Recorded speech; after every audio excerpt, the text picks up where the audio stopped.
What is going on, guys? My name is Frank, and in this video I want to show you guys Steel Armor Blaze of War. This is a tank simulator that is comparable to Steel Beast Pro, which, if you haven't heard of that, that is a tank simulator that the armed forces of the United States use as a tank training program for their tank crews. I think other countries might use it too, but I know for a fact that the United States uses it.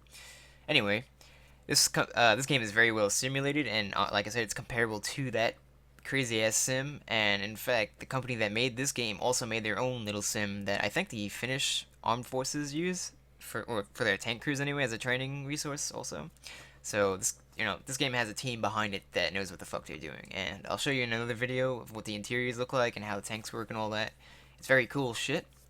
But this video is just gonna go over the options, because this is probably where you want to get started when you buy this game, or if you buy this game, is the options. Because I saw some reviews and people saying that the colors on the map and shit were fucked up and the markers weren't correct. So I'm gonna help you guys figure that out and get it fixed. So it's very quick.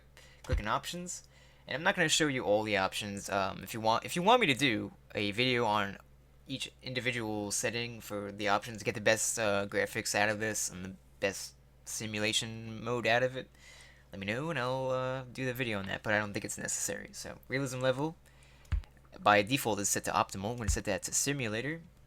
We're going to skip a lot of these, go to game and realism settings, and just go all the way down. And this is where people have a lot of the issues. By default, unit markers on the operational map are set to standard. I can't remember what the standard markers look like, but they aren't correct and are kind of stupid. So we're just going to set to be more realistic, and we're going to use Nato Markers. If you ever played Steel Beast or Arma 3, then you know what Nato Markers look like. You know, like the little rectangle with the fucking little oval in the middle that's horizontal to symbolize a tank, for example. Stuff like that. It'll be a lot more similar if you're used to the NATO setup. They also have a Soviet version and German War Machine and Red Army, as well as unit color on the operational map. That's where had a brain fart for a second. Unit color on the operational map. This is one that actual people were doing videos on and complaining about, which was colors, which I agreed with. By default, your units are red, the enemy is blue, and your allies are orange. Those color codes are wrong as fuck. Just like always, you are always blue if you are the player, and enemy is always enemy. So to fix that, just set it to fucking NATO, and that's it. You could also set it to Vermac, but I don't know what that looks like. I've never used it, so I cannot say how cool that is.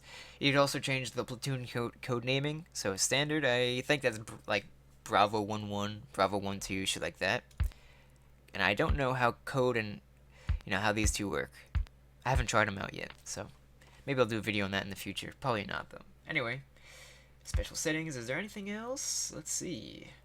Before I end this video, I believe that's pretty much it though. Those are the main things that people were bitching about. I think that was it. Interface settings. You could also change the interface skin. Not that it really is a big deal, but it's kind of cool. You can change the color of buttons. Thermal vision gamma, you can set it to black and white. By default, it's green, but black and white is more realistic, I think. Well, actually, tanks use green. Even modern tanks, like Abrams tanks, use green. And I think there's also a black and white version.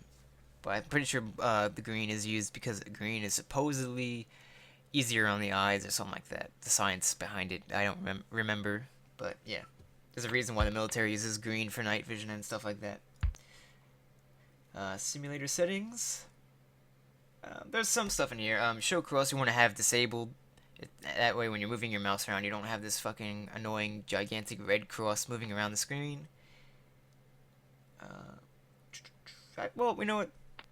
The rest of the settings are pretty obvious, I would hope, anyway, when you're looking at them. So hopefully this video was helpful in the most part. If you've never played not Steel Beast, Steel Armor Blaze of War, then this video will be helpful in getting started in that.